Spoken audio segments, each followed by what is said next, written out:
You also have, Laura, this change your husband skill. It's like a little Yes, secret sauce you have. I do. I do.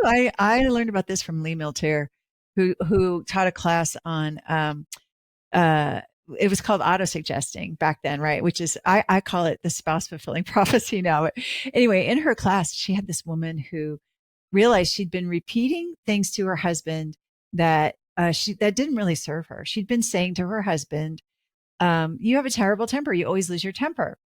So this woman left Lee Milter's class and she decided she was going to change her spouse fulfilling prophecy. She started saying, it's not like you to lose your temper. And so she went home, she waited for him to lose his temper. And then she said, "Oh, it's not like you to lose your temper." She didn't have to wait very long for it even. And then he looked at her kind of weird, like, what is happening here? And their 12-year-old son said, "Yes, it is, Mom. He always loses his temper," because he'd been hearing that all this time. So, but she thought, I have got nothing to lose. This is like, it's not fun for me when he loses his temper. So I'm just going to stick with this. And so she kept saying it to him. And then they went out to dinner one time, not long after that. And the service was really slow.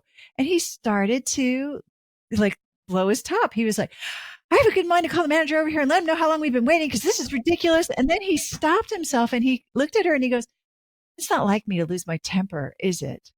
And she just nearly fell out of her chair onto the floor. And so I heard this story and I thought, I'm going to use this. And what I had been affirming to my husband unwittingly was that he didn't make enough money.